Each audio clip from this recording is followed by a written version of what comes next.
Hey guys, DB right here, and today we're continuing with What If Bardock Was Sent to Earth?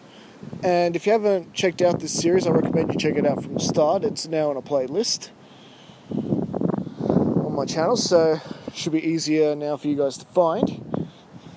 So without further ado, let's continue where the previous part left off. Now, where we last left off, Bardock had saved the Earth from Piccolo Jr. by managing to trap him in the Mafu Bar. Of course, after rescuing Kami, of course. And since then, there has been 5 years of peace. Their oldest boy, Raditz, Bardock, who of course is married to Gine in this timeline. Gine, who managed to escape planet Vegeta just prior to Frieza blowing it up, thanks to her overhearing certain plans with her scouter. Hey, good as reason as any. So yes, Raditz, who is now a 13-year-old boy, and Kakarot, who is now 8. It's been quite a fun childhood for the two brothers, training with each other, and of course, having fun, brutal training sessions with Dad. And well, they would of course drop in on the Dragon team from time to time, say hello, hang out, party, all that stuff. And well, and whenever the boys weren't invited, Grandpa Gohan could watch Kakarot and Raditz no problem. Except when Raditz gets too much of a head on him and him and Kakarot run off and sneak off anyway. And well, our peace is now about to come crashing down around everybody because, well, there are 4 Saiyan space pods heading to the planet, and Kami has just sensed their approach and have warned Bardock and Gine that there are Saiyan pods approaching the planet. 4 of them. And, while these 4 Saiyans, well, as Bardock and Gine head to the coordinates where Kami predicted they would land, and the Saiyan pods actually arrive, it turns out the 4 Saiyans in question are Tora, Fasha, Borgos, and Shugesh. The squad Bardock would have leaded if fate hadn't have got him off the planet all those years ago. If things had have gone exactly like in the original timeline. But this time, we've got Tora, Fasha, Shugesh, and Borgos all working under Frieza. And in case you're wondering, yes, Nappa and Vegeta are indeed survivors as well. Just get that out of the way. Now, Fasha laughs at the sight of Gine, because remember, rumour has it that Gine was once a part of Bardock's unit, who ultimately left because she couldn't cut it as a warrior, and basically condemned herself to a life as being a cook, working at the butcher. And well, Fasha is just delighted she gets to bully this weakling again. Oh, but don't worry, Fasha. We know something you don't know. And, meanwhile, Tora's gaze is just squarely focused on Bardock. Hang on, I know you. Ain't you that Saiyan prodigy that disappeared all those years ago? This is Bardock. What? You mean the Bardock? The overachieving lower-class Saiyan? Yes, I know it is. That's the exact same armor and everything.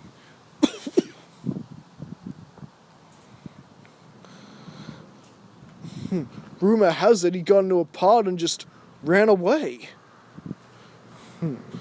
I'll have you know that pod was malfunctioning. And I'm guessing that's how you found me.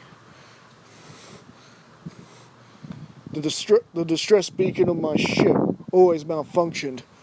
Always going off whenever you didn't want it to. And, well, they confirmed it. That's indeed how they found planet Earth. They found the malfunctioning distress beacon of Bardock spot and followed it there. And, well, since they are now successful in their mission to find more Saiyans, bring them back under the fold under the rule of Lord Frieza, which, by the way, Bardock and Gine immediately refuse. I will not work for the tyrant that destroyed our planet. What? Fasha reacted.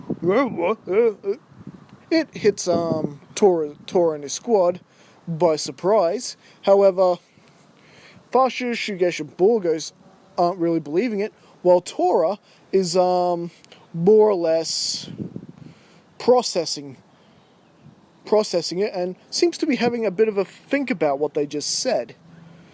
And so Fasha pretty much tells Shugesh and Borgos to gang up on Bardock, while she puts Gine in her place herself.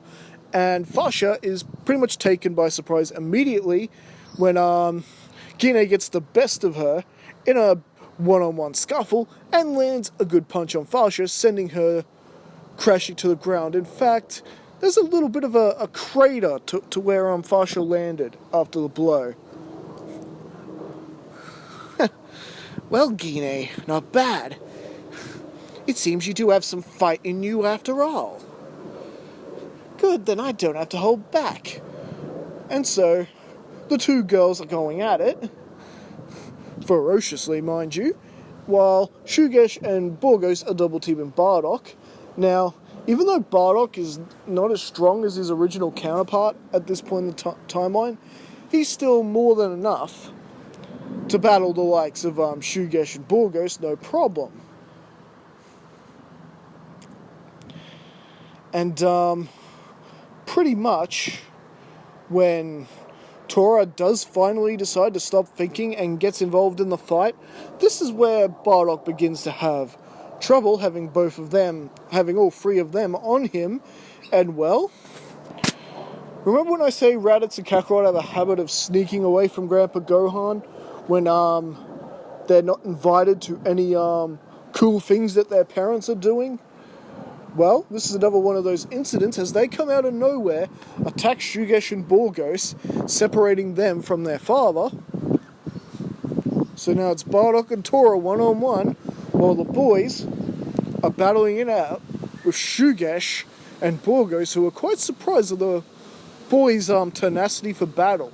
They're that powerful at that age. They've never seen anything like it. After all, constant training sessions with Bardock and training sessions with each other whenever they wanted to have a more breezing and more fun session that required less medical attention from Mother Gine. Oh yeah. Kakarot and Raditz are definitely a brotherly force to be reckoned with. And much like how Raditz battles in the original, he still has that cautious nature and strategizes and isn't afraid to use his surroundings to his advantage as he causes a mountain rock slide that does quite a bit of damage to Shugesh and Borgos. But meanwhile, Gine has finally overpowered Fasha almost simultaneously as Bardock overpowers Tora, and pretty much all four of Tora's unit are down on their knees with the four Saiyans surrounding them. And Fasha is trying to encourage everyone of her teammates to get back into the fight. They're not done yet. Tora decides to call off the fight and surrender because he's had time to have a good think about the incident involving Planet Vegeta's destruction, and has decided that their new friends here may just be telling the truth about Frieza blowing up the planet, because suddenly it made sense. The callback to Planet Vegeta, then minutes moments later, they're taken out by an asteroid? I mean, come on, yeah? You put 2 and 2 together, and it just made more sense. If it had been an approaching meteorite, if Frieza hadn't have blown up the asteroid himself, after all, he was present and accounted for, then Planet Vegeta's natural defenses would have came online and probably blew away the meteor themselves. Or a group of Saiyans would have blown it up, or something.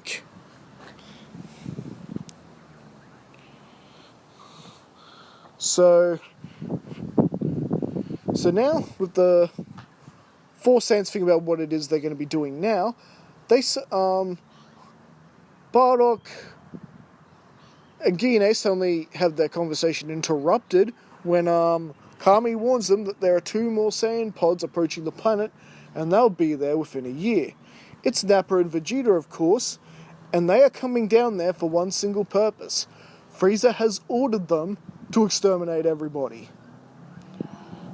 Yes, Frieza overheard that little conversation on their scouters, and now has decided he's going to do away with Tora's squad, even though he kept him alive up until this point, and basically is hoping Vegeta and Nappa won't ask questions and will just do their job. And I think this is a good spot to actually leave things for now. So what do you guys think? Did you enjoy this part of the story? Let me know in the comments. Will Bardock be able to convince these 4 Saiyans to help them in the battle that's yet to come? And will he leave this an all-Saiyan matter, or will the Dragon team be involved this time? All this and more. Don't forget to like and subscribe, and I'll see you guys next time. Catch you later.